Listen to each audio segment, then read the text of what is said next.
¿Para qué sirve la filosofía? La pregunta que da título a este libro es la primera de una serie que se abre a lo largo de las páginas. Porque, ¿quién dijo que debería servir para algo? Si buscamos una primera respuesta en la definición misma de la palabra filosofía como amor al saber, antes debemos también elegir entre dos alternativas. Se trata de buscar el saber y alegrarnos de cuando creemos haberlo encontrado o de aceptar que no vamos a encontrar lo que estamos buscando. La historia de la filosofía occidental está estructurada sobre la base de un pensamiento opuesto que necesitó de ciertos conceptos para decir lo suyo.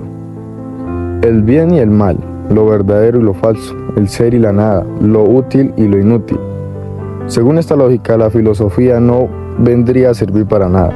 Pero, ¿y si, como propusieron los filósofos contemporáneos, fuera posible salir de esa dicotomía? En esta grieta donde se sitúa Darío Stanraiver para demostrar que la filosofía no es más que una manera de pensar. De los presocráticos a Derrida y de Platón a Heidegger, el autor sigue de pista del crujido que escuchamos cuando sentimos que las cosas tal vez no sean como creíamos que eran. Contra el método y cualquier tipo de sistema y en un afán para devolverle a la filosofía del espíritu original, ¿para qué sirve la filosofía? Pequeño tratado sobre la demolición. El primer libro de Darío Stanraiver recorre esta historia de la filosofía, demoliendo ideas, hoteles y nuestra propia vida, tras una respuesta que quizá no exista. ¿Para qué sirve la filosofía? Pequeño tratado sobre la demolición. 1. ¿Por qué todo? Gente. ¿Quién es toda esta gente? ¿A dónde van? ¿De dónde vienen? ¿Por qué coincidimos todos en este colectivo hoy, ahora? Podría haber sido de otro modo, pero fue así. ¿Y por qué fue así? ¿Por qué hay colectivos, asientos, timbres, carteles, hombres? ¿Por qué somos así? ¿Qué es todo esto? ¿Qué pasará después? ¿Hay algo más? ¿Por qué hay cuando no pudo haber sido nada? ¿Es lo mismo habido que sido? No pudo haber habido nada. ¿Pero qué es la nada? ¿Puede darse la nada? ¿Y cómo? Sube y baja la gente de este colectivo. Viaja, no se oye nada. Todos en silencio. ¿Qué estarán pensando? ¿Cómo funciona internamente en cada uno de nosotros el pensamiento? ¿Pensamos igual? La señora que lleva los estudios médicos junto a su cartera tiene mucha cara de preocupada. ¿Le habrá dado mal un examen? ¿Se estará por morir? ¿Morir? Otra vez la nada. ¿Puede viajar alguien en un colectivo si se estuviese por morir? ¿Y por qué no? ¿Qué haría yo si me enterase de que me quedan pocos días de vida? ¿Qué haría? ¿Haría algo? ¿De cuántos días hablamos? No quiero pensar en esto. Pero, ¿se puede dejar de pensar? Me dan ganas de abrazar a la señora. La veo tan tensa, tan preocupada. ¿Y si estoy viendo mal? ¿Y si los estudios dieron bien y la señora está muy feliz porque hoy va a ver a sus nietos? ¿Pero yo no interpreto el gesto de su rostro? ¿Y todo fuese al revés? ¿Tanto me puedo equivocar? Este colectivo avanza despacio y mi cabeza vuela. ¿Qué son esas preguntas? ¿Por qué no puedo viajar tranquilo como aquel joven que mueve el cuerpo al compás de sus auriculares? Pero ¿cómo sabemos que al mismo tiempo que danza con la música no está también pensando? ¿Y pensando en qué? Hay una diferencia entre pensar en algo concreto y pensar que estoy pensando. Puedo pensar cómo me conviene eludir a toda esta gente para llegar al tiempo y tocar el timbre. O puedo pensar por qué tengo que eludir a la gente para llegar a tiempo a tocar el timbre. Puedo pensar que debo comprar en el supermercado para preparar la cena. O puedo pensar por qué los seres humanos tenemos que comer y para comer tenemos que ingerir alimentos. Y para ingerir alimentos tenemos que comprarlos. Y para comprarlos tenemos que trabajar. ¿Por qué? La pregunta por el por qué. Una de las tantas maneras de pensar. La pregunta por el fundamento. Todo parece tener que tener un fundamento. Todo tiene un porqué, una razón de ser, una causa, un sentido. Todo pareciera tenerlo. ¿Por qué es así? ¿Estamos seguros? ¿Todo tiene un porqué? Pero, ¿por qué todo tiene un porqué? ¿Y por qué todo tiene que tener un porqué? Y si todo tiene un porqué, ¿el todo tiene un porqué? ¿El todo? ¿Cómo llego a este término aquí dentro? ¿Adentro? Mejor vuelvo a la señora y dejo este juego de palabras. Pero, ¿hay algo que no sea un juego de palabras? Ya no la quiero abrazar. Algo en su gesto no me cierra. Pero, ¿por qué tiene que cerrar? Otra vez el todo.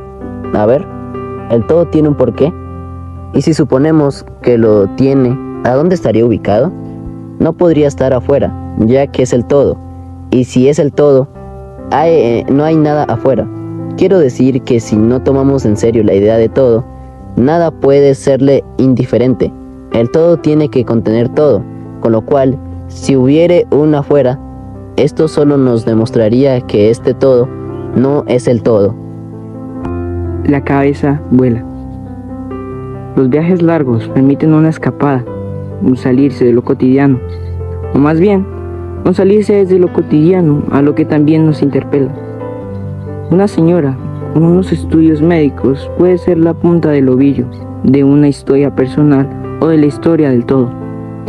Es que la señora es parte del todo, porque si no lo fuera, el todo ya no sería el todo, sino que sería todo menos una señora con unos estudios médicos, y por ello ya no sería el todo. Ahora bien, ¿cuál es el fundamento del todo? O mejor dicho, ¿cuál es el fundamento de todo? Creo que voy a abandonar la palabra todo por unos minutos.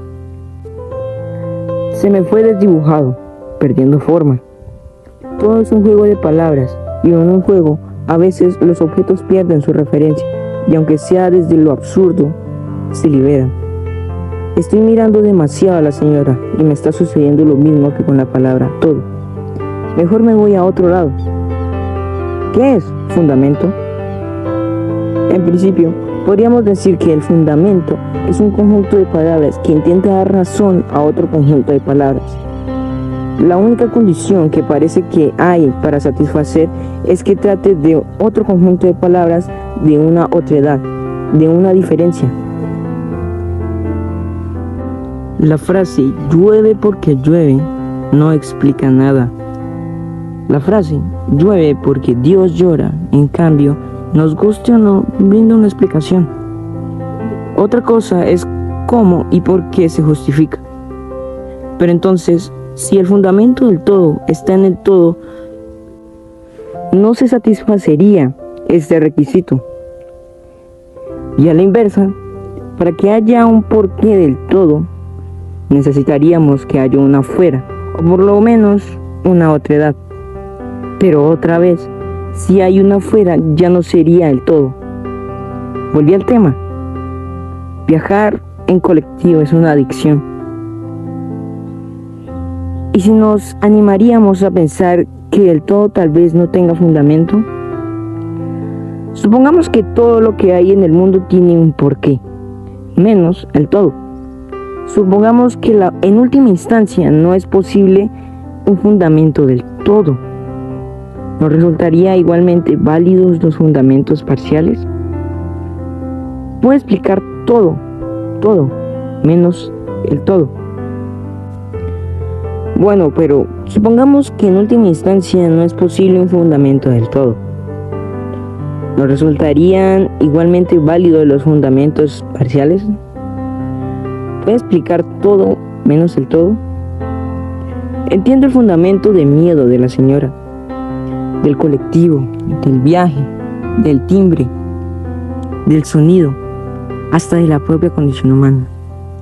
Pero no puedo dar respuesta a la última pregunta, a la pregunta de por qué del todo. Si así fuera, ¿seguiría habiendo un sentido? ¿Se puede tolerar que todo tenga sentido menos el todo? Hay sentido en este timbre que oigo, en el rostro ausente de la señora que fue al médico, e incluso puede haber en este timbre que oigo en la clonación y en la mutación genética. Pero si el último sentido, el sentido de todo se nos difumina, ¿podemos seguir hablando de sentido? podemos seguir encontrando sentido en el timbre, en la señora, en el rostro, en la clonación, en la pregunta. Claro, habría otra opción. ¿Y si no hay un todo? ¿Y si todo no es más que una palabra? Odio cuando me empujan para pasar. A la señora le pasa lo mismo porque está insultando desencajada. Pero más me molesta cuando tocan el timbre repetidas veces. Creo que me molesta todo. El colectivo se detiene. La puerta se abre, siempre se abre y alguien baja. Tal vez se pueda pensar la vida entera como un eterno viaje en colectivo. Creemos que nos dirigimos hacia algún lugar concreto, cuando en realidad lo único que importa es el viaje mismo, porque en definitiva siempre estamos viajando. Viajar, no sabemos desde dónde y menos hacia dónde, pero nos movemos o nos mueven. La vida es ese movimiento que además se desenvuelve en ciclos biológicos o con ciertas lógicas. En principio, nacer, crecer, degradarse y morir. Nacer, como en próximas horas, el hijo de esa joven embarazada. Nadie le daba el asiento hasta que su tos preparó la atención de un señor que cedió su lugar, porque nadie la veía. El colectivo es casi una metáfora del todo, aunque por suerte a veces se detiene y bajamos para subir a otros. Una vez alguien me dijo que los bebés antes de nacer estamos en el mismo lugar que los muertos. Extraño circuito de las almas que vienen a este mundo a paseo, a viajar en colectivo. En este colectivo que sigue lento y el tiempo se vence. ¿Se vencerá el mismo tiempo alguna vez? ¿Terminará? ¿No tiene lógica? No. ¿Qué significa el tiempo acabe? ¿Cómo será el tiempo después del tiempo? Sería como ese lugar que no es un lugar donde se está previo y después de la vida. Pero entonces, ¿hay algo más allá de acá? ¿Hay algo más? O sea, que no hay un todo. El tiempo es el todo. El todo incluye el más acá y el más allá. Y como sabemos, desde el más acá que hay en un más allá. Y como sabemos, desde el más acá que hay un más allá. Imposible. Pero ¿qué es lo imposible? Me pasé de parada. Si esto es hacer filosofía, creo que empezaré a disfrutar algo de mis angustias, aunque claramente llegaré tarde a todo.